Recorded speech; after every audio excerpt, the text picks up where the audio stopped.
ماہر قانون حافظ احسان حمان ہمارے ساتھ موجود ہیں۔ جی حافظ عثمان، آپ کیا کہیں گے کہ نیب کے ادارہ جاتی اصلاحات کے اعداد و شمار سامنے آئے ہیں اور اس میں کافی حد تک جو ہے کامیابی بھی دیکھی گئی ہے اور ریکوریز کا تناسب 23 سالوں سے کئی گنا زیادہ ہے؟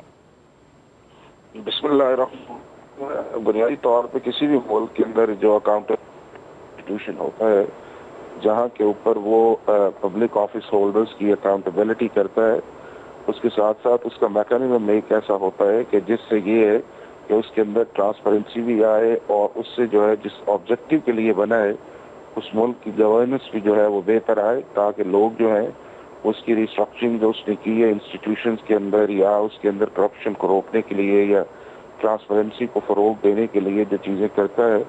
اس کا ایفیکٹ جو ہے وہ جنرلی پورے ملک کے اوپر آتا ہے۔ تو میں یہ سمجھتا ہوں کہ جب ان کے فگرز آئے ہیں اس کے اندر ایک جو چیز سامنے آئی ہے کہ ایک 1999 سے لے کے ابھی تک اچھا خاصا جو ہے جو پبلک منی تھی جو کسی نہ کسی صورت کے اندر جو تھی وہ کرپشن کی وجہ سے پبلک آفس ہولڈرز یا اس کے بعد جو ایکیوز تھے ان سے ریکور کی گئی، ایک اچھی چیز آئی ہے۔ لیکن میں سمجھتا ہوں کہ نیب جو تھا وہ ایک کانٹروورشل بھی ادارہ رہا ہے کہ جس کے اندر اس کی پولیٹیکل وکٹمائزیشن یا اس طرح کی چیزیں تھیں، لیکن پچھلے 2.5 سال سے جس طرح نیب کی پرفارمنس رہی ہے وہ اپریشیبل ہے کہ جس کے اندر یہ ہے کہ کوئی ایسی چیز سامنے نہیں آئی کہ جس کے اندر یہ کہا جائے کہ نیب نے اپنی جورسڈکشن کو یا نیب نے اپنی چیزوں کو ایکسیڈ کیا ہے۔ اور جنرلی یہ چیزیں جو ہیں پچھلے آپ کو کئی سالوں کے اندر نظر آتی تھی، تو اب بھی جو انہوں نے چیزیں کی ہیں کہ جس کے اندر فورینزک ایویڈنس کے اوپر یا اس کے بعد فیسیلیٹیشن کے اوپر یا اس کے بعد جو ہے کہ اپنے انٹرنل میٹرز کو جس طرح امپروو کیا ہے، میرا خیال ہے کہ وہ ایک اچھی چیز ہے۔ لیکن جو بنیادی طور پہ آبجیکٹو ہے کہ جس سے گورننس یا ٹرانسپیرنسی یا اس کی اویئرنیس اس چیز کے اندر آئے، تو lot of thing has to be done,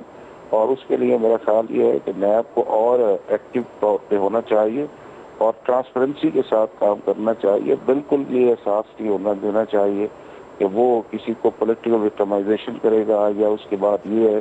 کہ اس کا کوئی پولیٹیکل آبجیکٹیوز ہوگا، کیونکہ آپ نے دیکھا ہوگا کہ پچھلے سالوں کے اندر جو تھا ہماری عدالتوں کے اندر بھی آبزرویشنز آتی تھی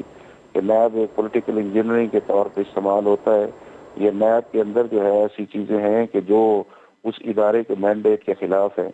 تو جو اب چیزیں کی جا رہی ہیں ڈیفینیٹلی ریسٹرکچرنگ یا اس کے بعد ایویڈنس کے اوپر یا اس کے بعد جو آپ نے رپورٹ کے اندر چیز آئی، میرا خیال ہے کہ ایک اچھی چیز ہے اور نیب کو یہ چاہیے کہ ان کو ایک ایفیشینٹ افیکٹو میکانزم کے لے کے آگے جایا جائے۔ ماہر قانون حافظ احسان ہمارے ساتھ موجود تھے۔